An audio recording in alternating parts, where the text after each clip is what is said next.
जय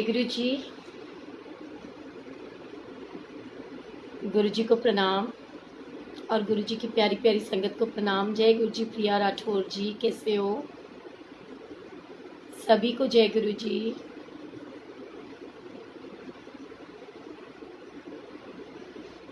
happy Sunday to all of you. जय गुरु जी। भारत शर्मा जी कैसे हो आप?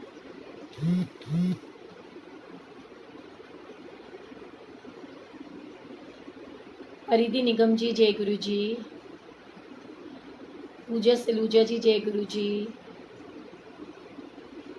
समित जी जय गुरु जी। मीना वसीम जी जय गुरु जी। रीना जी, गोपाल जी जय गुरु ji. So happy Sunday to all of you. आज तो सब लोग घर में होंगे, खूब एंजॉय हो रहा होगा। वैसे तो आजकल सभी का दिन घर में ही बीतते हैं, बट फिर भी सोना जी जय गुरु जी। Sandhya ji how are you? Shivang जय गुरु जी। सोनी कौर जी जय गुरु जी। हरजिंदर जी जय गुरु जी। सरिता मारवा जी, नीलम कपूर जी, रोहित जी, मीनाक्षी कुमारी जय गुरु जी। रुचि जय गुरु ji. How are you all? Yogesh ji जय गुरु जी। मैं बिल्कुल ठीक हूँ संध्या जी, आप बताइए। रुचिका सबरवाल जी जय गुरु जी। प्रमोद गर्ग जी जय गुरु जी। ममता अरोड़ा जी जय गुरु जी। रितिका जी जय गुरु जी। गीता आहूजा जी, सभी को जय गुरु जी। दिव्या जय गुरु जी। मैं बिल्कुल ठीक हूँ। मीनाक्षी, पायल टंडन जी जय गुरु जी। एक बार हम सभी को जुड़ जाने देते हैं एंड तब तक मैं आप सबसे ये रिक्वेस्ट करती हूँ, रूबी जी जय गुरु जी, उषा जी, कि सभी लोग सत्संग को शेयर करने की सेवा कर लीजिए। ज़्यादा से ज़्यादा संगत तक हमारे जो सत्संग होते हैं वो पहुँचने चाहिए, क्योंकि इसमें हम सिर्फ सत्संग ही शेयर नहीं करते, कई बार हम गुरु जी की आज्ञा से, कृपा से और अपने आप बीते बहुत सारे ऐसे चीज़ें डिस्कस करते हैं जो बहुत सारे लोगों के सवालों का जवाब भी होती हैं। कोमल वर्मा जी जय गुरु जी। राजेश जी, सभी को जय गुरु जी। सभी से पहले जैसे कि मैंने आपको बताया था, एक ऐसे ग्रेटर देन लेस देन जैसा आइकन होता है, उसके ऊपर क्लिक करके इसको शेयर किया कीजिए। जय गुरु जी। किरण दीदी, अप्रॉक्सीमेट 2 आवर्स बीत चुके हैं एंड अब तो मेरी बहन का बर्थडे स्टार्ट हो गया है। सभी मिल करके किरण बजाज आंटी को, जो कि हम हमेशा से सत्संग डालते हैं, एवरी संडे उनके वहाँ से सत्संग आता है 6:30 पे बेरिया संगत की तरफ से। ये अब्रॉड में है ना दीदी? कौन से एरिया में पड़ता है? न्यूयॉर्क में। आज किरण दीदी का बर्थडे है, सब लोग मिल करके किरण दीदी को हैप्पी बर्थडे विश करेंगे। गुरुजी इतना इतना इतना ब्लेस करें। दीपक भोला जय गुरु जी। कैसा है बेटा? हमारी रानी कैसी है? और हेमंत का बेटा कैसा है? रंजू जी जय गुरु जी। सब मिल करके फटाफट से दीदी को विश करो। हैप्पी बर्थडे किरण दीदी। बारी बारी दिन ये आए, बारी बारी दिल ये गाए, तुझे हजारों साथ ये मेरी है आरज़ू। Happy birthday to you, happy birthday to you, happy birthday to you दीदी, हैप्पी बर्थडे टू यू।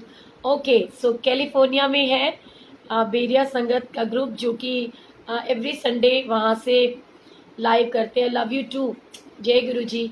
और वो कहते हैं ना, तुम्हारे लिए तो इतने इतने इतने सारे गाने मन में आते हैं, क्योंकि बहनों के लिए तो एक अलग ही प्यार होता है ना। वो कहते हैं ना, तुम्हें और क्या दूँ मैं दिल के सिवा, तुमको हमारी उम्र लगी जाए, तुमको हमारी उम्र लगी जा, खुदा जिंदगी में कोई गम ना आए, तुमको हमारी उम्र लगी जाए।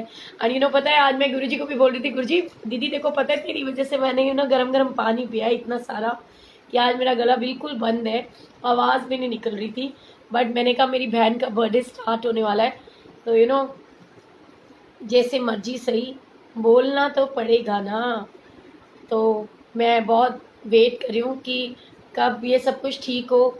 और किरण दीदी और सारी कैलिफोर्निया की, न्यूयॉर्क की, न्यू जर्सी की, कनाडा की, सारी जो हमारी बाहर की संगत है, एंड लॉ एंजलिस की, सो ये सारी की सारी बहनें दिल्ली आए। एंड गुरुजी कहते हैं ना कि एक ऐसा दिन लेकर के आए कि सारी संगत इकट्ठी हो, गुरुजी का पूरा परिवार, क्योंकि गुरु परिवार तो कहते हैं कि इतना अनमोल होता है कि वो बहुत स्पेशल होता है। और उस समय में बहुत खुशियाँ महसूस होती हैं कि जब हम सब इकट्ठे होते हैं। और मेरे को हमेशा से, और सबसे ज़्यादा मैं इसलिए भी किरण दीदी को सैल्यूट करती हूँ कि she is the only first one जिसको मैंने सबसे पहले ये रिक्वेस्ट की थी, और जिसने तब से लेके आज तक टिल टुडे ये चीज़ की है कि देखो मुझे ना व्हाट्सएप पे भी मैसेजेस आ रहे हैं कि जन्मदिन किसका है आंटी।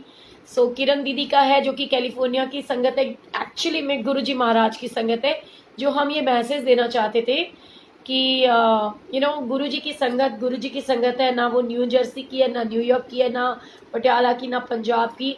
गुरुजी की संगत सिर्फ और सिर्फ गुरुजी महाराज की संगत है। गुरुजी का बहुत प्यारा ब्यूटीफुल परिवार है, जहाँ टेढ़े मेढ़े रंग बिरंगे सारे के सारे मोती जो हैं गुरुजी महाराज ने एक ही माला के सिरे में पिरो करके एक बहुत सुंदर, कहते ना, एक प्यार भरे धागे में पिरो के गुरुजी का बहुत प्यारा ब्यूटीफुल परिवार बनाया है। सो गुरुजी की बहुत बहुत कृपा है, असीम कृपा है, और ये हम सब के ऊपर सीरियसली बनी रहे। एंड वो कहते ना, एटलीस्ट गुरुजी मैं तो अपने लिए ये प्रेयर हमेशा करती हूँ कि देखो मुझे लंबी उम्र नहीं चाहिए, लेकिन हाँ मैं एक बार इन सारी प्यारी बहनों से मिलना ज़रूर चाहती हूँ। जब तक मैं मिल ना लूँ तब तक तो मेरी सांसें बंद नहीं होनी चाहिए, है ना, ताकि इनको पता तो चले कि इनकी भी कोई बहन है। और जब ये इंडिया आएंगे तो हम कैसे इनका एक अच्छा सा प्यारा सा वार्म वेलकम करेंगे कि इन सबको ये महसूस होगा, हाय राहुल कैसा है मेरा बच्चा, तेरी तो इतनी पिटाई लगनी चाहिए कि तू पूछ ही मत। मेरे को तो ऐसे लग रहा था, लगता है मुंडा साडा, वो कहते ना मुंडा साडा कोड़ी चढ़ गया, बैंड बज गया, वो तो नहीं हो गया कहीं इसकी शादी वादी हो गई और बहुरानी ऐसी आ गई हो कि वो बात ही ना करने देती हो कि नहीं नहीं। क्योंकि क्या है ना, हम सारी जो इसकी बहनें हैं और जो गुरु परिवार से एक रिश्ता जुड़ा हुआ है, हम सारे के सारे, वो गुरुजी की कृपा ऐसी है कि सारे बुढ़े भी जवान लगते हैं यहाँ पे।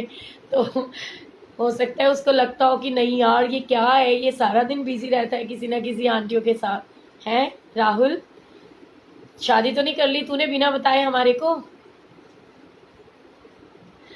आज पता है क्या, मैं कई बार ही सोचती हूँ कि गुरुजी आपने इतना सुंदर ब्यूटीफुल परिवार दिया है एंड इतना प्यार भी दिया है, लेकिन प्यार की अहमियत कोई समझ नहीं पाता। कि देखिए प्यार जो शब्द है ना, ये कहने में बहुत छोटा सा शब्द है, ढाई आखर प्रेम के पढ़े सो पंडित होए, वो कहते हैं ना, पोथी जग जग पोथी पढ़ पढ़ जग फिरा पंडित भयो न कोए, एंड ढाई आखर प्रेम के पढ़े सो पंडित होए। सो एक्चुअली में प्यार बहुत बड़ा, कहने के लिए तो बहुत छोटा सा शब्द है, लेकिन इतना मीनिंगफुल है, इसका इतना बड़ा मीनिंग है अगर कोई समझना चाहे तो, क्योंकि प्यार बहुत अनमोल होता है। एंड सबसे पहले आप सब लोग सत्संग शेयरिंग की सेवा कर लीजिए, क्योंकि जैसे कि मैं हमेशा से बोलती हूँ, कोई ना कोई अच्छे अच्छे टॉपिक्स तो गुरुजी महाराज हमको दे ही देते हैं ना कि हम लोग आपस में डिस्कस कर सकें। सो आज हम ना सबसे पहले मेरे को किसी आंटी का मैसेज आया था, और मैं कहती ना, मैं अपने, वैसे तो मैं मैसेजेस पढ़ती नहीं, रिप्लाई भी नहीं करती, लेकिन हाँ मैं उनको देख करके ये ज़रूर सोच लेती हूँ कि हम आज डिस्कस क्या करें। जो गुरुजी ने इतना प्यारा शब्द दिया मंथन, उस मंथन में हम क्या डिस्कस करें, किस चीज़ के ऊपर मंथन करें। सो आज कार्तिक का टाइम भी चल रहा है, और कार्तिक का टाइम तो स्पेशली भगवान श्री कृष्ण के लिए, कृष्ण जी की स्पेशल ये महीना होता है पावन, की जिसमें कहते हैं कि अगर 1 रुपये का दान करो तो 100 गुना फल मिलता है, इतना अनमोल होता है। एंड कार्तिक का महीना हो और राधा कृष्ण को याद ना किया जाए, ये तो पॉसिबल ही नहीं है। सो आज एक काम करते हैं, हम सबसे पहले ना, ये आपके और मेरे, हम सबके गुरु परिवार के लिए भी है, क्योंकि प्रेम एक ऐसी चीज़ है जो किसी को किसी से भी हो सकता है। जैसे मैं किरण दीदी से बहुत प्यार करती हूँ, गुरु परिवार की, गुरु पूरी संगत से मैं सबसे बहुत प्यार करती हूँ। वो गुरुजी को पता है, किसी को फील भी होता होगा, किसी को नहीं भी होता होगा। हाँ एक चीज़ और है कि जिनसे मैं प्यार नहीं करती ना, वैसे तो मैं करती हूँ, लेकिन जिनसे मैं इरिटेट हो जाती हूँ, जिनकी बातें मुझे अच्छी नहीं लगती, उनसे बात करना मुझे अच्छा नहीं लगता। ऐसे भी बहुत से लोग हैं। तो मैं हमेशा क्या कहती हूँ, आपकी लाइफ में भी होते होंगे, लेकिन फिर भी हमको कोशिश कर लेनी चाहिए कि हम हर किसी के साथ बहुत पोलाइटली बिहेव करें, प्यार बांटें, प्यार देने की कोशिश करें और प्यार ही लेने की कोशिश करें। सो हम श्री राधा और कृष्ण के प्रेम के ऊपर आज डिस्कशन करते हैं कि राधा और कृष्ण का प्यार इतना पवित्र था, इतना पाकशाक था कि हर एक इंसान को उनसे चिढ़ होती थी। और स्पेशली कहते कि श्री कृष्ण, एक बार की बात है कि श्री कृष्ण की 16,000 रानियां थी। सबको मालूम है ना कि कृष्ण भगवान की जितनी गोपियां थी ना, बहुत सारी, ऐसे ही उनकी 16,000 रानियां भी थी। और अक्सर श्री कृष्ण, क्योंकि वो राधा रानी को इतना प्रेम करते थे, ये दोनों के प्यार का इम्तिहान था जो कि उनकी रानियों के द्वारा लिया गया था। एंड स्पेशली कहते ना, जय गुरु जी नीतू, कैसे हो सुनील जी, जय गुरु जी। रुक्मणी जी को तो बहुत अचंभा होता था कि वो श्री कृष्ण को बहुत प्यार करती थी। और एक बार की बात है कि रात्रि का समय होता है एंड श्री कृष्ण जो है वो सो रहे होते हैं। एंड जो उनकी 16,000 रानियां होती है ना, उनको ऐसा लगता है कि कोई ध्वनि आ रही है, ऐसी ध्वनि जिसके अंदर ऐसे लग रहा है कि कोई किसी को पुकार रहा है। Thank you so much Shivani ji, thanks for your blessings, your love, गुरु जी ब्लेस यू टू ऑलवेज। सो वो कहते हैं कि कोई ध्वनि सी आ रही है जैसे श्री कृष्ण किसी को पुकार रहे हैं, और हर रानी को ऐसा लगता है कि वो मुझे पुकार रहे हैं, है ना। जैसे कि मैं हमेशा से बोलती हूँ ना कि गुरुजी तो सभी को बहुत प्यार करते हैं, लेकिन सारी संगत को, स्पेशली गुरुजी की हर एक बेटी को ये लगता है कि गुरुजी महाराज सबसे ज़्यादा उनको प्यार करते हैं। ऐसा लगता है ना आपको और मुझे।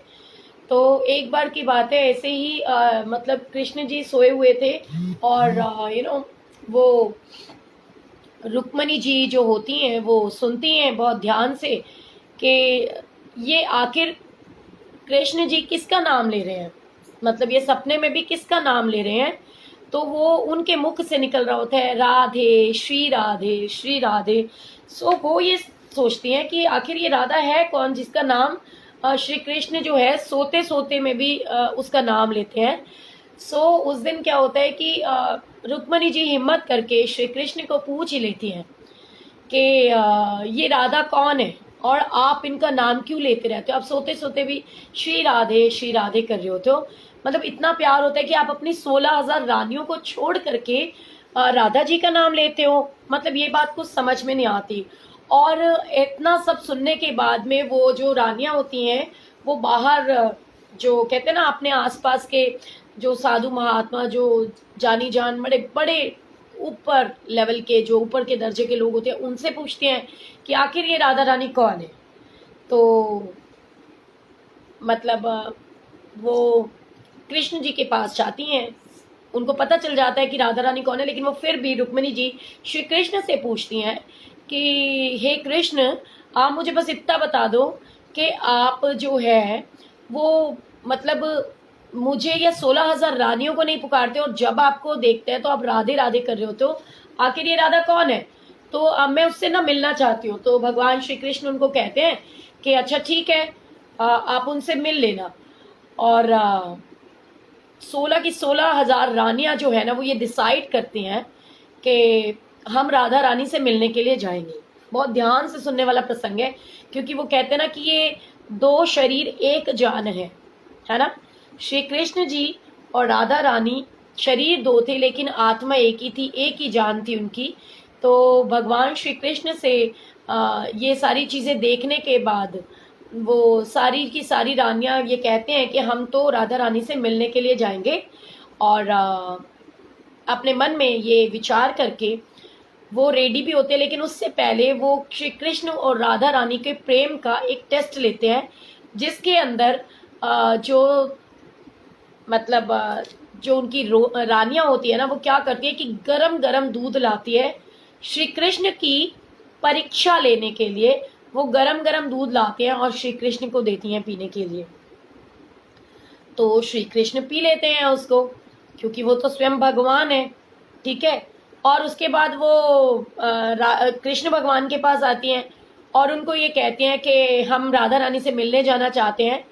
तो कहते हैं कि ठीक है, आप राधा रानी से मिलने जाओ, लेकिन जाती बार ना बड़े प्यार से मुस्कुराते हुए कहते, क्योंकि वो एक आंसर देना चाहते हैं उनको।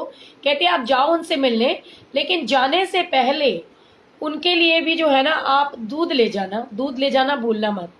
तो रानी कहती है हाँ हाँ ठीक है, हम ले जाएंगे। तो वो सारी की सारी रानियां जो हैं राधा रानी से मिलने जाती हैं। तो भगवान श्री कृष्ण राधा रानी को कहते हैं कि हे राधे, मैं ये चाहता हूं कि जब ये मेरी सारी रानियां तुमसे मिलने के लिए आए तो तुम इनको अपने अद्भुत और विशाल और विराट रूप में दर्शन देना, ये मेरी तुमसे विनती है। एक आम साधारण गांव की जो गोरी होती है ना, गोपियां, उसके रूप में दर्शन नहीं देना उनको, उनको अपने असली और विराट रूप में दर्शन जरूर देना, ये मेरी आपसे अनन्य विनती है। तो भगवान श्री कृष्ण का कहना तो राधा रानी भी नहीं टाल सकती। तो होता क्या है कि जैसे ही राधा रानी के पास में वो जाती हैं, उनकी 16,000 रानियां राधा रानी से मिलने के लिए, तो वो क्या देखती हैं कि ठीक वहीं द्वार के ऊपर ना एक बहुत सुंदर सी एक महिला खड़ी होती है। सो रुक्मणी जी क्योंकि इतना प्यार करती होती हैं श्री कृष्ण से, और वो उनको राधा रानी समझ के ना उनके चरण स्पर्श करने लगती हैं। तो वो कहती हैं आप ऐसा क्या कर रहे हो, आप ये क्यों कर रहे हो। तो कहने लगी कि मैं श्री कृष्ण की पटरानी हूँ, रुक्मणी रानी, तो मैं आपसे मिलने आई हूँ, मतलब राधा रानी से मिलना चाहती हूँ। तो वो कहते हैं कि राधा रानी मैं नहीं हूँ, मैं राधा रानी तो आपको अंदर 7 दरवाजों के बाद मिलेंगी, मैं तो उनकी एक छोटी सी दासी हूँ, उनकी सखी हूँ। तो वो कहती है अच्छा ठीक है। वो अंदर जाती है तो फिर उनको एक रानी बहुत सुंदर सखी मिलती है, वो भी बहुत सुंदर होती है, क्योंकि आपने सुना होगा ना कि ललिता भी चली गई, विशाखा भी चली गई, है ना। सो ललिता, विशाखा, ये जितनी भी उनकी सखियां थी वो एक एक करके राजा की, मतलब श्री कृष्ण भगवान की सभी पटरानियों को मिलती हैं। और वो ये सोचते हैं कि अगर इनकी राधा रानी की दासियां इतनी सुंदर है, राधा रानी की दासियां इतनी सुंदर हैं, तो स्वयं राधा रानी कितनी सुंदर होंगी। ये मन में उनके भाव उनको और विचलित कर देता है कि लगता है श्री कृष्ण की राधा तो सच में बहुत सुंदर होगी। तो वो धीरे धीरे करती करती 7 दरवाजों के अंदर जाती है। वहां राधा रानी जो होती है वो ना सो रही होती है। राधा रानी बड़े आराम से अपने बिस्तर पे अपने शयन कक्ष में सो रही होती हैं। तो सखियों के पास जब श्री कृष्ण की पटरानियां स्पेशली जो कहते हैं ना कि वो पहुंचती हैं रुक्मणी जी, और वो ये उनसे बात करती हैं, तो वो ये कहते हैं कि हम राधा रानी से मिलना चाहते हैं। तो वो ये कहते हैं कि राधा रानी तो इस समय अपने शयन कक्ष में आराम कर रही हैं, वो सो रही हैं। कितने टाइम से वो सो नहीं पाई थी। जय गुरु जी, इंदू जी, बिमलेश जी, रूमा जी, सुनील कुमार जी, नीतू जी, सभी को जय गुरु जी, उमा खन्ना जी, श्रुति वाधवा, मोहित, तुहिना, सभी को जय गुरु जी। तो वो ये कहते हैं कि हम राधा रानी से मिलने आए हैं, हम श्री कृष्ण की पटरानियां हैं, सो प्लीज हमें राधा रानी से मिलने दो। तो कहते हैं बहुत दिनों के बाद आज राधा रानी बहुत आराम से सोई हैं, तो हम उनको उठाना नहीं चाहते, आपको थोड़ा सा तो वेट करना होगा। तो कहते हैं ठीक है, कोई बात नहीं, हम वेट कर लेंगे। तो इतने में कृष्ण का नाम सुनते ही, जैसे ही श्री कृष्ण नाम राधा रानी के जहन में उनको उनके कानों में सुनाई देता है, उनके कानों तक पहुंचता है, तो राधा रानी उठ खड़ी होती हैं और अपनी दासियों को कहती हैं कि ये आप श्री कृष्ण के बारे में क्या वार्तालाप कर रहे थे। तो कहते कि श्री कृष्ण की 16,000 पटरानियां आपसे मिलने आई हैं। तो वो कहते कि ठीक है, उनको आदर सम्मान सहित आप मेरे शिविर के अंदर, मेरे कक्ष के अंदर आप ले करके आओ। तो वो जब पटरानियों को लेकर के जाती हैं तो रुक्मणी जी और सभी की सभी रानियां बिल्कुल एकदम आश्चर्यचकित रह जाती हैं। राधा रानी का इतना सुंदर मोहनी, कहते ना एक रूप जो सबका मन मोह लेता है, इतना प्यारा उनका इतना सुंदर शांत स्वरूप होता है। जो इतना प्यारा होता है। तो वो राधा रानी का जो इतना सुंदर स्वरूप देख करके वो बहुत बहुत बहुत खुश हो जाती हैं। एंड उस समय में वो अपनी उनको बोलती हैं, जो क्या कहते हैं, राधा रानी को, और उनको देखती हैं। तो वो क्या देखती हैं कि श्री जो राधा रानी है, राधा रानी का चेहरा तो बहुत सुंदर, बहुत खूबसूरत है, पर इतनी सुंदर रानी के पूरे शरीर के ऊपर मोटे मोटे से छाले हो रखे होते हैं। तो वो ये पूछती हैं कि आप तो इतनी सुंदर हो, इतनी प्यारी हो, बिल्कुल कार्तिक का महीना सभी के जीवन में खुशियां लेकर आए इंदु जी। तो कहते हैं आप इतनी सुंदर हो, इतनी प्यारी हो, मैं ये जानना चाहती हूँ, हम सब ये जानना चाहते हैं कि आपके शरीर के ऊपर ये इतने मोटे मोटे से छाले कैसे हो गए। सो राधा रानी मुस्कुराती हुई रुक्मणी जी को कहती हैं कि आपने, ठीक है। और उससे पहले मैं आपको बताना चाहती हूँ कि उससे पहले क्या होता है कि जब राधा रानी के पास में वो पहुंचती हैं, तो राधा रानी कहती हैं कि रुक्मणी जी राधा रानी को कहती है कि हम तुम्हारे लिए प्रेम पूर्वक एक भेंट लेके आए हैं। तो कहते क्या भेंट लाई हो? तो कहते कि मैं ना तुम्हारे लिए दूध लेकर आई हूँ और मैं चाहती हूँ कि वो दूध तुम पी लो। तो राधा रानी ना उस दूध को बहुत प्रेम पूर्वक पीती हैं। तो जब राधा रानी को वो दूध पिलाया जाता है रुक्मणी द्वारा, तो राधा रानी वो दूध बहुत खोलता हुआ गरम गरम दूध होता है, जैसा ही गरम गरम दूध उन्होंने श्री कृष्ण को पिलाया था उनका और राधा का प्रेम का इम्तिहान लेने के लिए, और सेम वैसा ही दूध उन्होंने राधा रानी को भी पिला दिया। तो बहुत गरम गरम उबलता हुआ दूध होता है जिसको राधा रानी पीती हैं। और उसके बाद में जब रानियां उनसे ये पूछती हैं कि हमें इस बात का जवाब चाहिए कि आप स्वयं तो इतनी सुंदर हो, तो आपके चेहरे के ऊपर ये इतना तेज, इतना नूर है, जैसे कि सूर्य की बिल्कुल प्रकाशवान सूर्य के जैसा इतना आपका सुंदर मनमोहना रूप, लेकिन आपके जो शरीर है, इस शरीर के ऊपर ये इतने सारे छाले कैसे हो गए। तो राधा रानी उनको कहती है कि रुक्मणी जी, आप याद कीजिए, आपने श्री कृष्ण का इम्तिहान लेने के लिए उनको गरम गरम प्याला दूध का पिलाया था, और आपको ये मालूम है कि श्री कृष्ण के हृदय में तो राधा रानी का वास है। और जब उन्होंने वो दूध, गरम गरम दूध पी करके वो प्याला अपने हृदय से लगा लिया, तो वो सारे के सारे छाले मेरे शरीर के ऊपर पड़ गए, क्योंकि उस गरम दूध ने जो है आते ही मेरे हृदय को छू लिया। और जैसे ही उनके मुख से निकला श्री राधे, तो जैसे ही ये जो दूध था वो गरम गरम दूध मेरे तक पहुंच गया, और मेरे ऊपर जो है, मेरे शरीर के ऊपर ये छाले बन गए। एंड उसके बाद में रुक्मणी जी बहुत ही ज़्यादा दुखी होती हैं और उनको अपनी गलती का एहसास होता है। सारी रानियां उनसे क्षमा मांगने लगती हैं और वो कहते हैं कि हम इस बात को स्वीकार करते हैं कि श्री कृष्ण के ऊपर, उनके प्रेम के ऊपर सर्वप्रथम राधा रानी का ही अधिकार है। और वही कहते हैं ना कि संपूर्ण जगत के अंदर चाहे कुछ भी हो जाए, लेकिन राधा रानी का नाम सर्वोत्तम और सर्वप्रिय रहेगा और श्री कृष्ण से हमेशा। और अगर श्री कृष्ण का नाम लिया जाएगा तो राधा रानी के साथ ही, इसीलिए हमेशा से कहते राधे कृष्ण। तो वो जो श्री कृष्ण जी की रानियां होती हैं वो पहुंचती हैं महल के अंदर और श्री कृष्ण के पास पहुंच करके उनको कहती हैं कि कृष्ण भगवान पूछते हैं कि मिलाई आप राधा रानी से? तो कहते हैं हाँ जी मिलाए। तो वो ये पूछते हैं कि भगवान से पूछते हैं कि आपको कैसी लगी मेरी राधा रानी? तो कहने लगी कि सच में आपकी राधा रानी बहुत बहुत बहुत सुंदर है, बहुत सुशील और बहुत प्यारी है। और उस समय वो भगवान श्री कृष्ण को देखते हैं तो वो ये कहते हैं कि क्या बात है स्वामी, आप इतने परेशान क्यों लग रहे हो, मतलब आप इतने थके थके क्यों लग रहे हो? भगवान श्री कृष्ण के पाँव में बहुत दर्द हो रहा होता है, वो दर्द से कुरला रहे होते हैं। तो जैसे ही रुक्मणी जी उनके चरण दबाने के लिए उनके पाँव पकड़ती हैं तो वो क्या देखती हैं कि श्री कृष्ण के पाँव के ऊपर मोटे मोटे छाले होते हैं।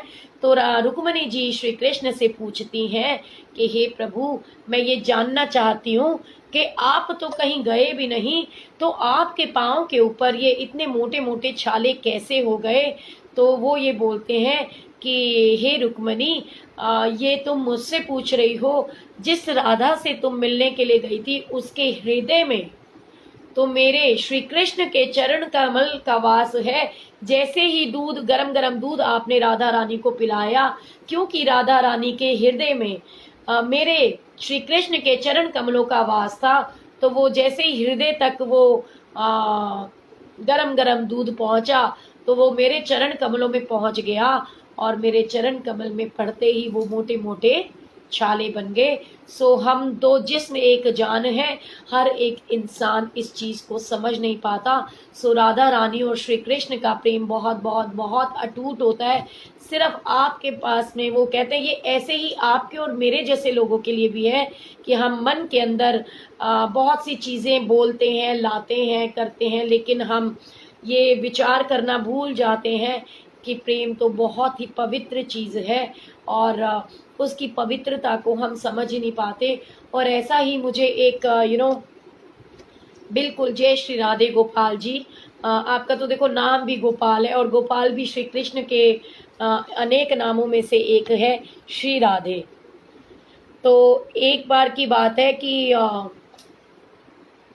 राधा रानी श्री कृष्ण के पास आते हैं, और वो ये उनको कहती हैं कि हे प्रभु, ये जितने भी लोग हैं, ये मुझे जो है, मतलब क्योंकि आपके और मेरे प्रेम को लेकर के बहुत बड़ी बड़ी और बहुत सारी बातें करते हैं, और मैं ये चाहती हूँ कि मेरे ऊपर मतलब जो है ना, ऐसा कोई वो नहीं होना चाहिए, मेरे नाम को ये हमेशा आदर सम्मान से लें, क्योंकि लोग उनको राधा रानी को कृष्ण कलंकिनी राधा कहने लगे थे।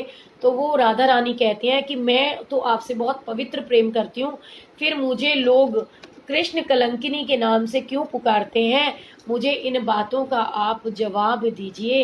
हे कृष्ण, मुझे मेरी बातों का प्लीज जवाब दीजिए कि मुझे क्यों लोग कृष्ण कलंकिनी कह के पुकारते हैं, क्योंकि मैं तो आपको सर्वप्रिय हूँ, और आपका और मेरा प्यार तो बहुत बहुत बहुत सच्चा है। सो फिर भी इस तरीके से मेरा नाम ऐसे क्यों आता है। तो मैं ये चाहती हूँ कि जब भी संसार में मेरा नाम लिया जाए तो पूरे सम्मान के साथ लिया जाए। ऐसा ना हो कि लोग आपके और मेरे प्रेम को गलत समझें। तो उनके बातों को, राधा रानी की बातों को स्वीकारते हुए श्री कृष्ण एक दिन, क्योंकि छलिया तो वो थे ही, नटखट बाल स्वरूप उनका था ही, वो कोई ना कोई नाटक करते ही रहते थे।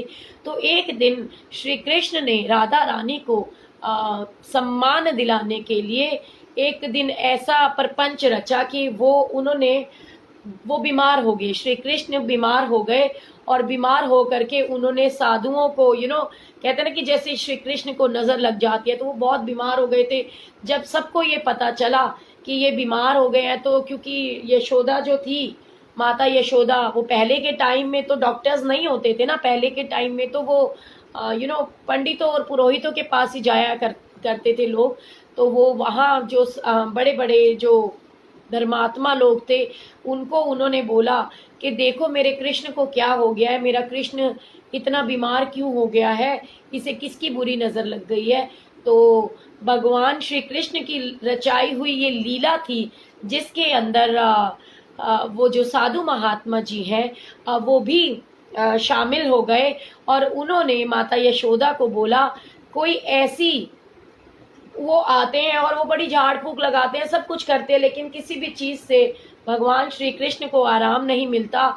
और फिर भगवान श्री कृष्ण लीला रचते हैं, और साधु महात्मा यशोदा मैया को बोलते हैं कि ऐसी कोई स्त्री पकड़ करके लेकर आइए, ऐसी किसी स्त्री को बुलाकर लेकर आइए जो कि एक पतिव्रता नारी हो, और उसके जैसी कोई सती सावित्री ना हो, तो जो बहुत ही पुण्य आत्मा हो। सो ऐसी आप मतलब लड़की को लेकर के आइए, ऐसी स्त्री को ढूंढ करके लाइए। तो पूरे विश्व में देखा जाता है, वहाँ पूरे वो जो जिस वो वृंदावन में, गोकुल में, तो वो वहाँ पर देखने जाते हैं।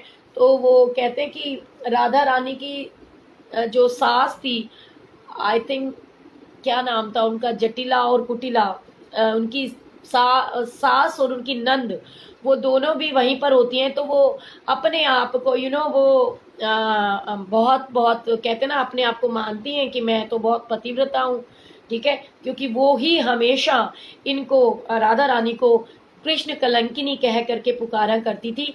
तो एक दिन ये पूरी लीला रचते हैं वो, और वो ये बोलते हैं कि कोई ऐसी नारी ढूंढ करके लेके आइए जो पूर्ण रूप से अपने पतिव्रता नारी हो और हर चीजों में सबसे ऊपर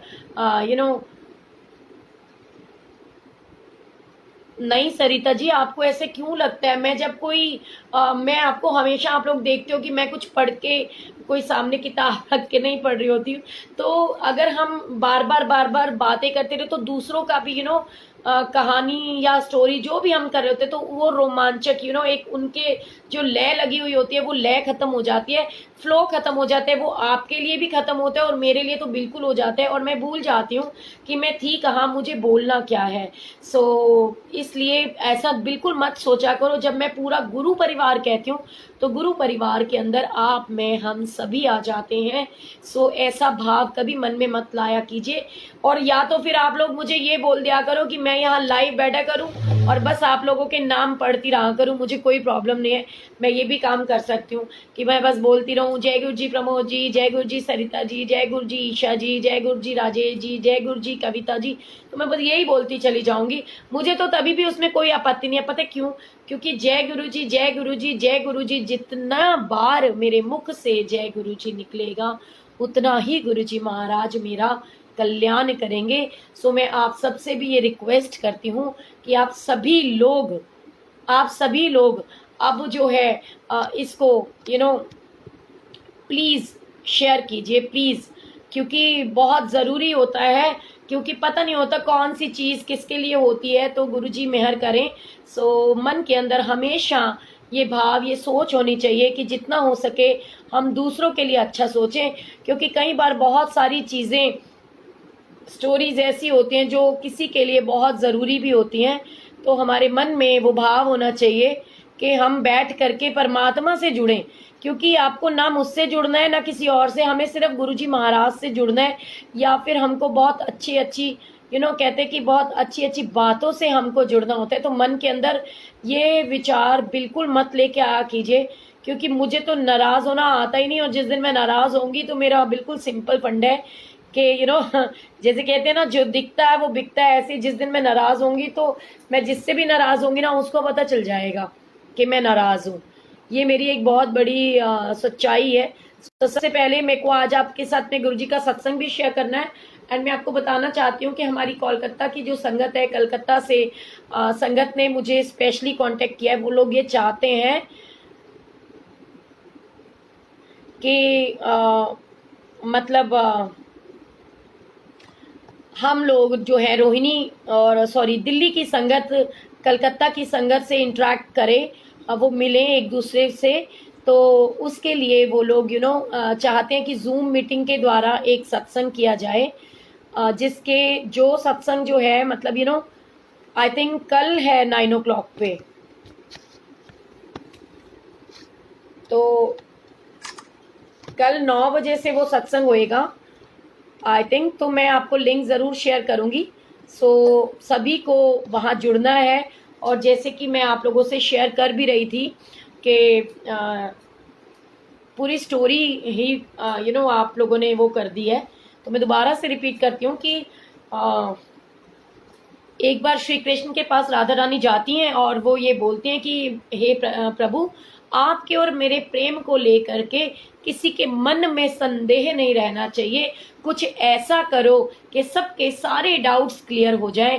भगवान श्री कृष्ण उस दिन क्योंकि छलिया तो वो होते ही हैं और वो एक लीला रचते हैं जिसके अंदर वो बीमार हो जाते हैं, और वो ये कहते हैं कि किसी ऐसी उनको झाड़ फूक करने के लिए, क्योंकि पहले जैसे कि मैंने बताया कि उस जमाने के अंदर वो नहीं हुआ करता था, लाइक डॉक्टर्स वगैरह, वैद्य ही होते थे। और वो सभी वैद्य को बुलाते हैं और वो कहते हैं कि वैद्य के अनुसार तो इनको कोई रोग है ही नहीं, पता नहीं इनको क्या प्रॉब्लम है। तो फिर जो यशोदा मैया है उनको लगता है कि मेरे कृष्ण को किसी की काली और बुरी नज़र लग गई है। सो वो उस लिए जय गुरु जी, हर्षिता जी, सोनू जी, सो वो उस लिए मतलब जो महात्मा जी हैं उनके पास पहुंचते हैं और उनको ये बोलते हैं कि हे प्रभु, आप आइए और देखिए कि मेरे कृष्णा को क्या हो गया है, क्यों वो इतना बीमार हो गया है। तो वो जाते हैं और वो ये कहते हैं नहीं नहीं सरिता जी, प्लीज़ आप बड़ी सिस्टर हो, ऐसे मत बोला करो। सभी को मैं रिक्वेस्ट कर रही हूँ, आप ऐसी फीलिंग मत लेके आया कीजिए। Don't be sorry and need not to worry, ठीक है। मैं कभी किसी से,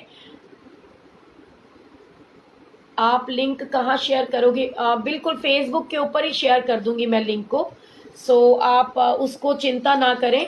और मैं आप लोगों के साथ में ये चीज़ शेयर करना चाह रही थी कि जैसे ही वो भगवान श्री कृष्ण के पास में साधु महात्मा जी पहुंचते हैं तो वो उनको बोलते हैं कि इनको तो कोई ऐसी नारी को आप ढूंढ करके लाइए जो बहुत सती साध्वी हो, पतिव्रता हो। ऐसी नारी को आप ले करके आइए जिसने कभी कोई पाप ना किया हो।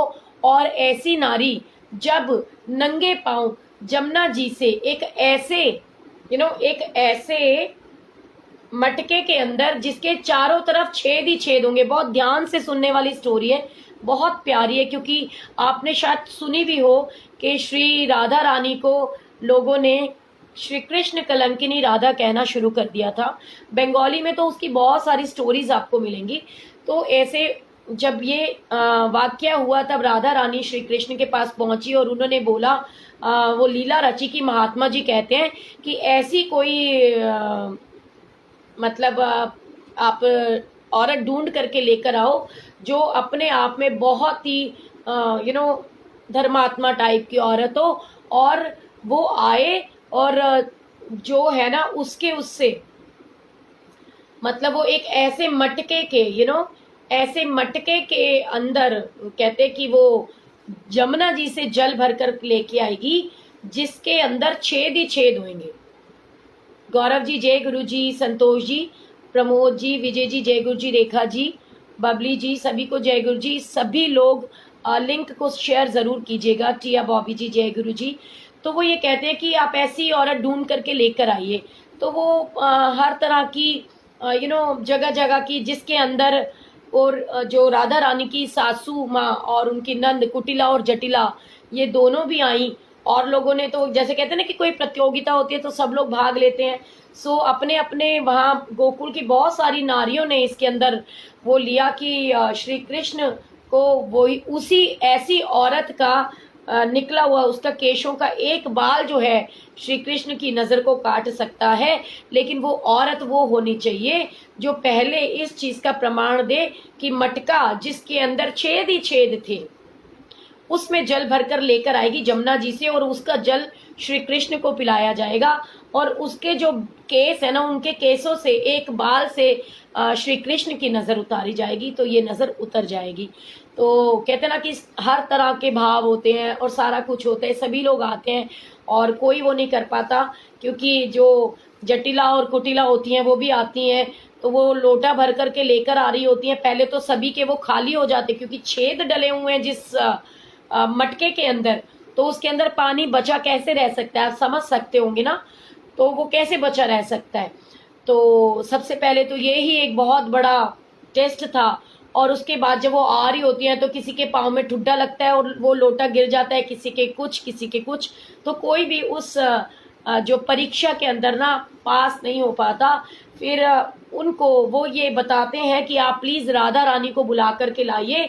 एक पूरे संपूर्ण गोकुल के अंदर एक राधा रानी ही है जो ऐसी नारी है और जिनके द्वारा ये संकल्प करके भर के लाया हुआ जल से ही श्री कृष्ण को पिला करके ठीक किया जा सकता है। उसके अलावा कोई उपाय नहीं है। और सब लोग सोचते हैं कि ऐसा तो हो ही नहीं पाएगा, लेकिन जिसके साथ स्वयं ईश्वर खड़े हो जाते हैं उनका तो बाल भी बांका नहीं हो पाता। और श्री कृष्ण राधा रानी के साथ, और राधा रानी भगवान श्री कृष्ण को कहती हैं कि ये तो तुमने मुझे और उल्टा फंसा दिया। बहुत ध्यान से सुनिए, राधा रानी श्री कृष्ण को मन ही मन कहती हैं कि हे कृष्णा, तुमने तो मुझे उल्टा फंसा दिया कि ऐसा मटका जिसके अंदर चारों तरफ छेद ही छेद हो, ऐसे मटके के अंदर मैं जल भर के यहाँ तक कैसे पहुंच सकती हूँ। जमुना जी से आप गोकुल तक कैसे मैं वो जल भर के लेकर के आऊंगी और वो खाली नहीं होगा। तो श्री कृष्ण भगवान कहते हैं कि राधा रानी, ये काम तो मेरे को करना है, तुम्हें चिंता करने की जरूरत नहीं है। और अदृश्य रूप में आकर के भगवान श्री कृष्ण उस मटके के चारों तरफ इस तरीके से अपने हाथ से उस मटके को कवर कर लेते हैं, और राधा रानी चल रही होती हैं और वो मटके में से पानी छलकता नहीं है, और वो पहुंच जाती हैं श्री कृष्ण के पास, और वो जल उनको पिलाया जाता है, और उनके बालों से भगवान श्री कृष्ण की नज़र का काट किया जाता है। सो उस दिन के बाद से राधा रानी और श्री कृष्ण का पवित्र प्रेम और ज़्यादा प्रसिद्ध हो जाता है, और उसके बाद कोई भी श्री राधा रानी को कृष्ण कलंकली नहीं कहता। सब श्री राधे का जाप जपते हैं, और राधा रानी का नाम हमेशा श्री कृष्ण से पहले लिए जाता है। वो कहते हैं ना, छाई काली घटाएं तो क्या, उसके आंचल के नीचे हूँ मैं, आगे आगे वो चलती मेरे, अपनी श्यामा के पीछे हूँ मैं। कहते ना, इसने पकड़ा मेरा हाथ है, फिर डरने की क्या बात है, राधा रानी मेरे साथ है, फिर डरने की क्या बात है।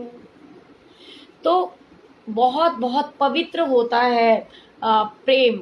उसका नाम जो है वो लोगों ने खराब कर दी, क्योंकि आज के टाइम में चाहे भाई बहन हो, चाहे माता पिता हो, चाहे कोई भी रिश्ता हो, प्रेम तो जैसे मानो अदृश्य होता जा रहा है। ऐसा ही एक मुझे भाई बहन की स्टोरी याद आ रही है। ये दो भाई और एक बहन की स्टोरी है। जय गुरु जी अनिल जी, सभी को जय गुरु जी। विकास मलिक जी, कैसे हो आप सब लोग। सो श्री राधे। रिया कपूर जी, तो मैं आपको ना एक छोटी सी स्टोरी और सुनाना चाहती हूँ। ये स्टोरी है एक भाई बहनों की, जिनके माता पिता बचपन में ही स्वर्ग लोक को प्राप्त हो जाते हैं, और वो तीनों भाई बहन जो है वो अकेले रह जाते हैं, जिसके अंदर एक छोटा भाई और एक छोटी बहन और उनका एक बड़ा भाई, वो अपने भाई बहनों का बहुत अच्छे से ध्यान रखता है, उनको पालता पोसता है, बड़ा करता है। और ऐसे ही पाल पोस के बड़ा करने के बाद एक दिन ऐसा आता है कि जिसको पाल पोस के भाई ने बड़ा किया होता है, वही भाई एक दिन अपने बड़े भाई से अपने घर का हिस्सा मांग लेता है।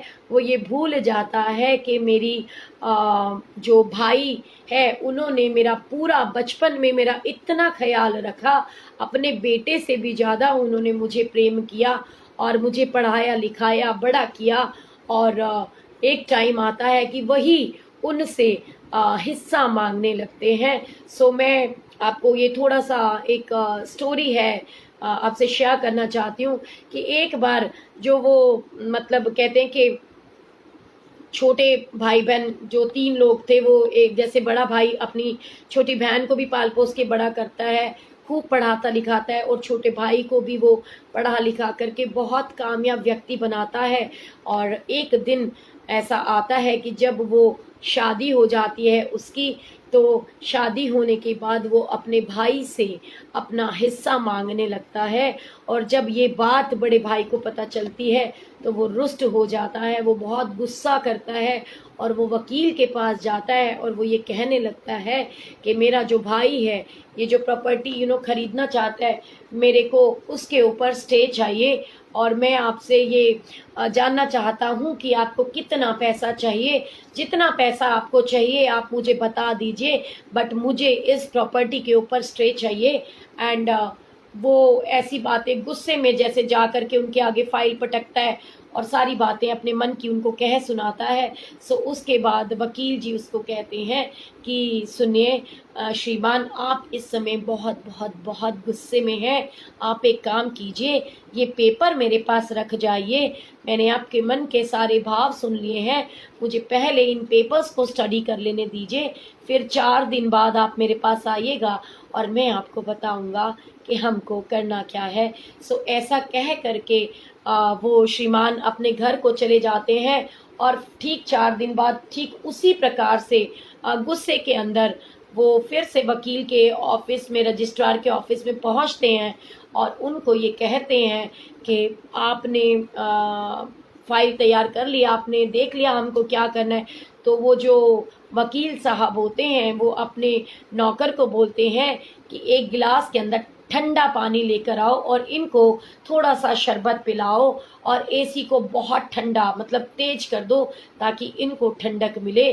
और बिठा करके फिर उस समय वो उनसे पूछते हैं कि मैंने आपकी पूरी फाइल भी स्टडी करी, मैंने आपकी बातों को भी बहुत ध्यानपूर्वक सुना था, परंतु अब जो मैं आपको कहना चाहता हूँ, आपको बड़े आराम पूर्वक थोड़ा सा कुछ भी बोलने से पहले मेरे मन की बात को आपको सुनना होगा, क्योंकि स्टे मैं बहुत इजीली दिलवा दूंगा। और स्टे ही नहीं, मैं उस प्रॉपर्टी के अंदर जो मकान वो खरीदना चाहता है उसमें आपका हिस्सा भी आपको दिलवा दूंगा। परंतु उससे पहले आपको मेरी छोटी सी 2 बातों का ध्यान रखना है। वो क्यों? वो इसलिए कि जैसे मैं हमेशा से कहती आती हूँ कि नाखून से मांस कभी अलग नहीं होता। हम जो भाई बहन होते हैं, मान लीजिए हम अगर गुरु परिवार की भी बात करें तो हम सब गुरु जी महाराज के बच्चे हैं। बिल्कुल हमारा रिश्ता इस नाखून और इस उंगली में लगे हुए मांस के जितना है। जैसे नाखून को अलग करे तो मांस में से खून ही खून निकलेगा, मांस से नाखून अलग नहीं किया जा सकता बिना काटे। ठीक उसी प्रकार कहते हैं ना कि चंदन की लकड़ी, बहुत ध्यान से सुनने वाली बात है, ये चंदन की लकड़ी कौन है? हमारा गुरु परिवार, हमारे गुरु जी के बच्चे। चंदन की लकड़ी के गुरु परिवार को मैंने चंदन की लकड़ी से कंपैरिजन किया है कि इस चंदन की लकड़ी के बेशक 1000 टुकड़े भी हो जाएं तो चंदन की खुशबू कभी जाती नहीं है। आप लकड़ी के कितने भी टुकड़े कर लीजिए, अगर इतना सा भी टुकड़ा आपके हाथ में होगा तो उसकी खुशबू यूं ही बरकरार रहती है। सो हमें बिल्कुल उसी प्रकार चंदन की भांति रहना चाहिए जो खुशबू देता है और खुशबू ही बांटता है। जैसे कि मैं हमेशा से कहती हूँ कि अपने आप को पानी के रंग जैसा कर लीजिए। श्वेत रंग को जिस भी रंग में डाला जाता है वो उसी रंग में, रंग रूप में बदल जाता है। तो इसी प्रकार हमें अपने मन के अंदर भाव लाना चाहिए कि सच्चा प्यार अपने भाई बहनों से, अपने माता पिता से, अपनी फैमिली से, स्पेशली अपने गुरु परिवार से सच्चा प्रेम आप मन में रखिए और गुरु के साथ में सच्चे दिल से जुड़िए। तो जब वो शांत हो जाते हैं थोड़ा सा तो वो वकील जी उनको बोलते हैं कि जैसा कि आपने बताया था, मैं कुछ कहना चाहता हूँ, आप ध्यान से सुनिए कि मैं आपको स्टे ऑर्डर भी दिलवा दूंगा और इतना ही नहीं, आपके भाई जो प्रॉपर्टी खरीदना चाहता है उस प्रॉपर्टी में आपका हिस्सा भी दिलवा दूंगा। परंतु थोड़ा सा एक बात को आप जरा मेरे साथ मिल करके अपने पुराने वक्त को याद कीजिए कि आपने बताया था जब आपके माता पिता इस धरती पर नहीं रहे तो आपने दिन रात एक करके अपने छोटे भाई और बहन को बहुत अपने बच्चों की तरह पाला पोसा बड़ा किया, उनको खूब अच्छे स्कूल में पढ़ाया, फिर एक दिन उसको अब्रॉड भेजा पढ़ने के लिए और उनके ऊपर बहुत पैसा भी लगाया। और इतना ही नहीं, आपने मुझे बताया था जब छोटा भाई एक बार खेल रहा था और खेलते खेलते सामने से एक गाय ने उसको सींग मार दिया तो खून से लथपथ उस छोटे भाई को कंधे पे रख करके आप वो डॉक्टर के पास लेकर के भागे थे।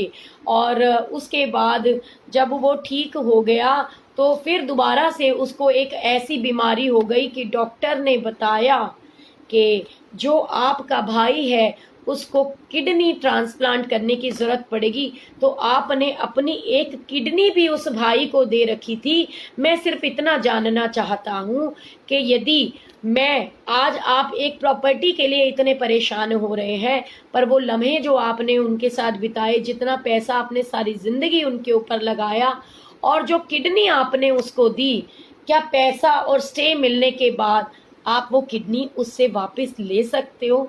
यदि नहीं ले सकते तो मैं सिर्फ इतना ही समझाना चाहूंगा कि इस लड़ाई और जिद बहस को छोड़ करके जितनी मेहनत आपने इनके साथ करी, वो मेहनत आप अपने स्वयं के बच्चों के साथ कीजिए। उनको पढ़ा लिखा करके बड़ा बनाइए, उनको अच्छी शिक्षा दीजिए, उनको बहुत अच्छे संस्कार दीजिए। क्योंकि मैं ये आपसे वादा करता हूँ कि जो छोटे भाई ने आपके साथ किया है, वो आपके संतान, आपके बच्चे वैसा बिल्कुल भी नहीं करेंगे। वो बहुत संस्कारी बनेंगे।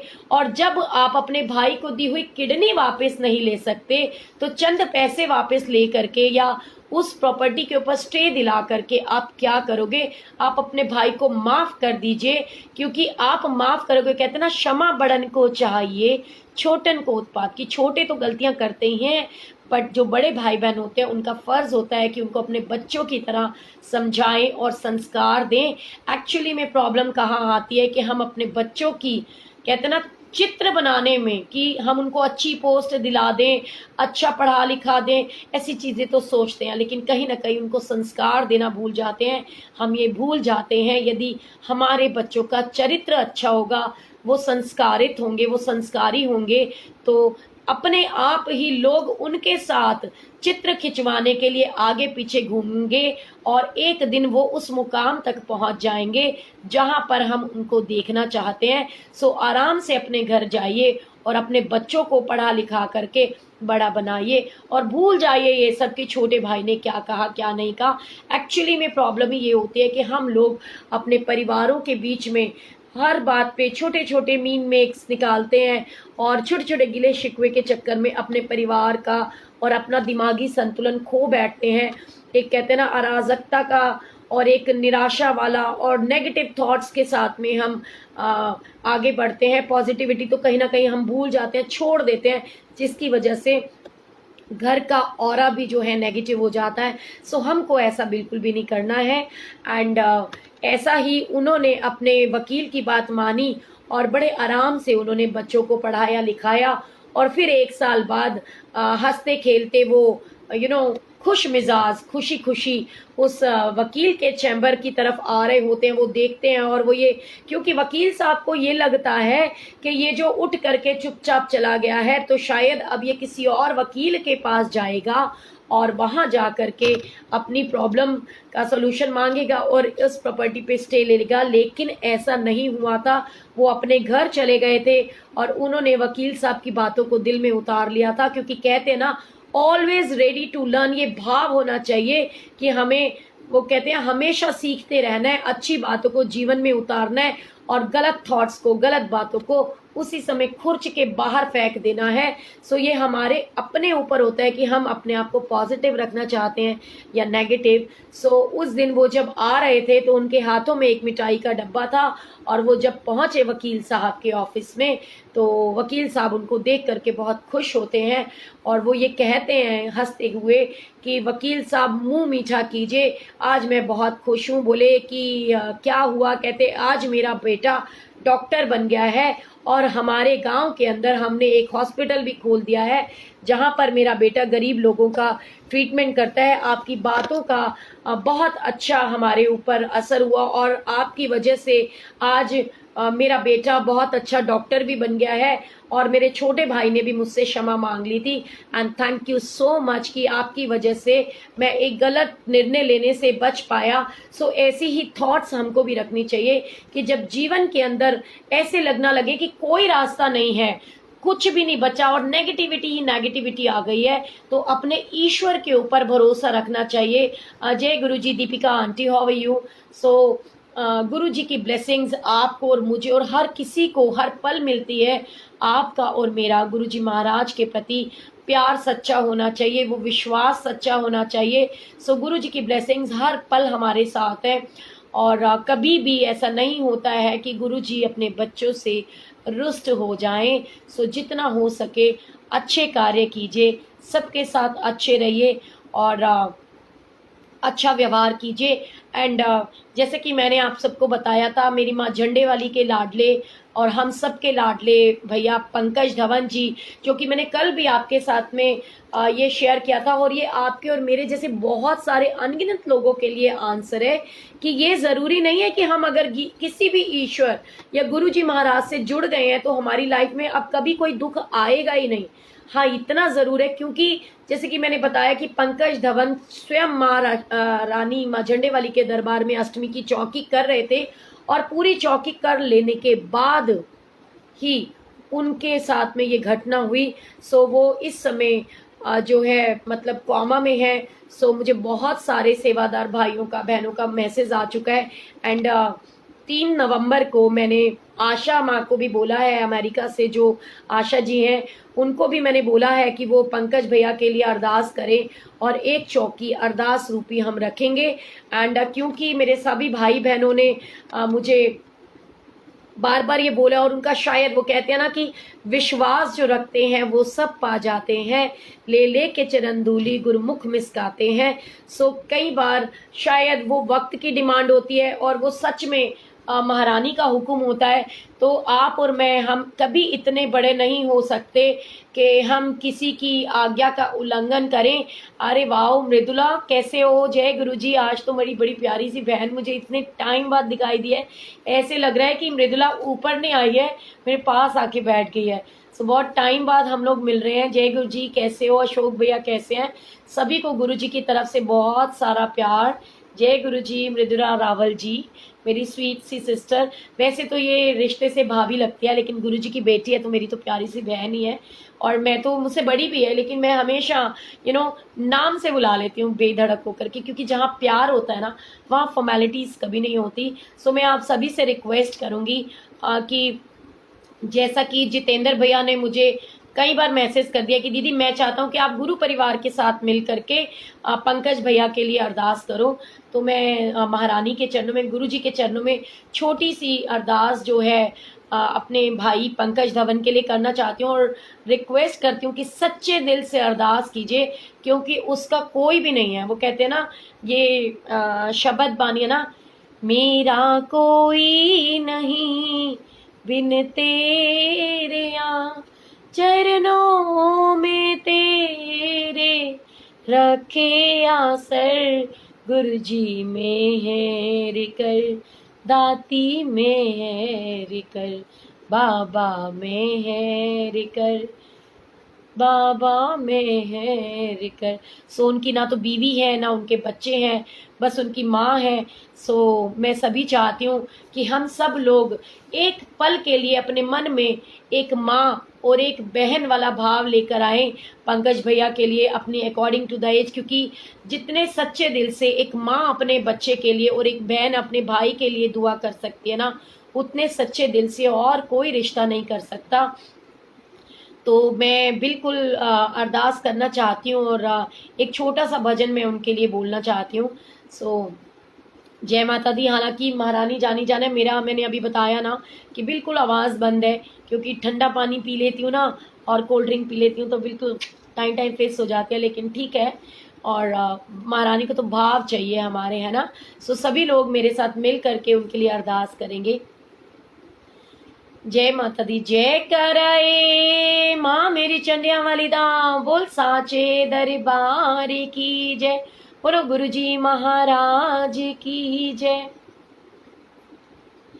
आ पारी लगा दे मेरी माँ, आ पार लगा दे मेरी माँ, पावर विच गोते खावा मैं अपने और पंकज भैया दोनों की तरफ से महारानी के चरणों में अरदास लगा रही हूँ कि महारानी अपने बच्चे के ऊपर मेहर कर एक बात रखे। सो आप सब लोग भी सच्चे दिल से अरदास कीजिएगा। मालूम नहीं किसके सच्चे दिल से निकली हुई अरदास महारानी माँ भगवती और हमारे गुरुजी महाराज सुन ले और जो हमारा पंकज है उसको होश आ जाए, क्योंकि वो कॉमा में है और मैं चाहती हूँ महारानी, क्योंकि वो कुछ भी कर सकती है, ऐसे चुटकियों के अंदर महारानी उसको स्वस्थ बना सकती है। तो सबने सच्चे दिल से मेरे पीछे घर पे बैठ करके रिपीट करना है, बोलना जरूर है, क्योंकि पता नहीं किसके मुंह से निकली हुई आवाज को महारानी स्वीकार कर ले और उसको ठीक कर दे, है ना। तो सभी बोलेंगे, आ पारी लगा दे मेरी माँ, भंवर विच गोते खावा मैं, अपना सुता होया लाल जगा, भंवर विच गोते खावा मैं, मेरे वीरे नू स्वस्थ बना, भंवर विच गोते खावा मैं, आ पार लगा दे मेरी माँ, भंवर विच गोते खावा मैं, अपना सुता होया लाल जगा, हुन आके पकड़े ओदी बाँ, भंवर विच गोते खावा मैं, कई वारी मैया तेरी जोत जगाइए, कई वारी मैया तेरी जोत जगाइए, सदैया तेरा पर तू नहीं आइए, सदैया तेरा पर तू नहीं आइए, ओ मेथो हो गया कि ये गुनाह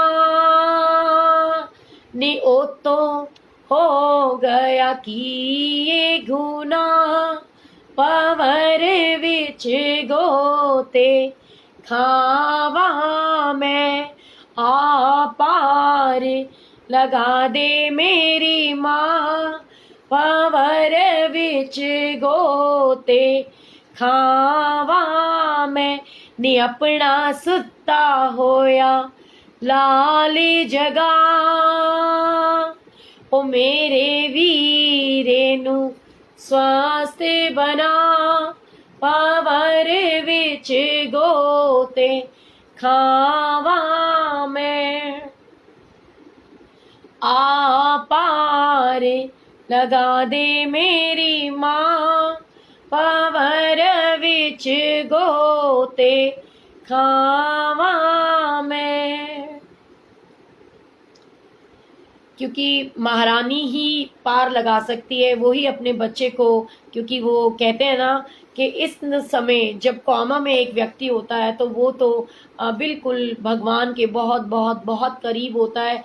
और मैं बिल्कुल ये दिल से मानती भी हूँ कि महारानी की सोल और पंकज भैया की सोल टू सोल कनेक्शन हो रहा होगा। गुरुजी महाराज उनके ऊपर मेहर का भरा हाथ जरूर रखेंगे। सो कैसे कहते हैं, ओ दर्दी दर्दी दर्दी ना कोई हम दर्दी दर्दी दर्दी दर्दी ना कोई हम दर्दी, एक ते दुनिया वैरी हो गई, एक ते दुनिया वैरी होवी, तू भी कृपा ना कर दी, ना कोई हम दर्दी, तू भी कृपा ना कर दी, ना कोई हम दर्दी, दर्दी दर्दी दर्दी ना कोई हम दर्दी, सुनिया मैं दरबार तेरे ते स्वर्ग नजारे मिलदे ने, तेरे दर ते बदकिस्मत दी मां तकदीर सवर दे ने,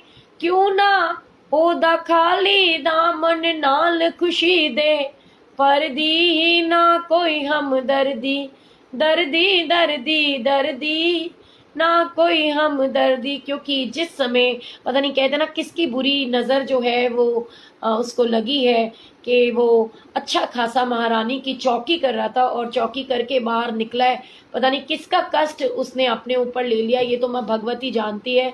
सो महारानी सच में कृपा करे और गुरु जी महाराज से भी अरदास करते हैं कि उनको जल्दी से ठीक करे। वो कैसे कहते हैं, ओ मेरे सतगुर दीन दयाल ओनू रख चरना देना, ना डोले मेरा मन मेरी पल पल करो संभाल। क्योंकि वो तो गुणगान करता है ना हमेशा, कोई श्वास सिमरन बिना जाए ना, तेरे लाल नू तेरे भक्त नू कोई कमी आवे ना, कोई कमी आवे ना। मेरे गुरु जी दीन दयाल मैनू रख चरना देना, ना डोले मेरा मन मेरी पल पल करो संभाल। सो गुरु जी मेहर करो, प्लीज़ अपने बच्चे के ऊपर मेहर करो, उसे ठीक कर दो। और सभी बोलेंगे मेरे साथ मिल करके, जय हो माई काल का जीवे तेरा बाल का, जय जय माई काल का जीवे तेरा बाल का, जिसके संग भवानी तू है उसको क्या डर काल का, जिसके संग भवानी तू है उसको क्या डर काल का, जय जय माई काल का जीवे तेरा बाल का, जय जय माई काल का जीवे तेरा बाल का। और बिल्कुल महारानी कृपा करे और पंकज भैया को जल्दी से होश आ जाए और फिर महारानी के दरबार में हम सब मिल करके उनकी प्यारी प्यारी भेंटें सुने और फिर से उनके साथ मिल करके महारानी के जगराते चौकियां करते रहे, हाजिरी भरते रहे। वो बस इतना ही। और सबसे पहला भजन जो मैं उनसे सुनना चाहूँगी, उसकी 2 लाइनें मैं कहती हूँ और वो सच्चाई है। तू मैया ओ तेरा लाल निमाए, तू मैया ओ तेरा लाल निमाए, रवि सदा तू ओ दे नाल निमाए, रवि सदा तू बचड़े नाल निमाए, तू मैया मैं तेरा लाल निमाए। ओम जय दक्षिणेश्वरी काली, जय जय महाशक्तिशाली, मंगल करनी अमंगल हरनी, रक्ष रक्ष माँ खप्पर वाली। ओम जय दक्षिणेश्वरी काली, जय जय महाशक्तिशाली, मंगल करनी अमंगल हरनी, रक्ष रक्ष माँ खप्पर वाली, रक्ष रक्ष माँ खप्पर वाली। एक कालका माई अपने बच्चे के ऊपर मेहर भरा हाथ रखो, अपने बच्चे को स्वस्थ बनाओ, उसको होश में लेकर आओ। तो सभी जो माँ झंडे वाली के दरबार के सेवक हैं, सेवादार हैं, वो मिल करके महारानी से एक बार मिल करके मेरे साथ अरदास कीजिए। हम अति दीन दुखी माँ विपत्ति जाल घेरे, है कपूत अति कपटी परिबालक तेरे, निज स्वभाव वश जननी दया दृष्टि माँ कीजे, करुणा कर करुणामयी, चरण शरण दीजे माँ चरण शरण दीजे। ओम विंदेश्वरी जगन माता भक्तान अनुग्रह कारिणी, श्री भद्र भक्ति मनुते देवी झंडे वाली नमोस्तुते, माँ नमोस्तुते, माँ नमोस्तुते। ओ चंडे वालिए मैं आई दर तेरे, कटो दुख ते कलेश माए मेरे। निकाल करानिए मैं आई दर तेरे, कटो दुख ते कलेश माए मेरे।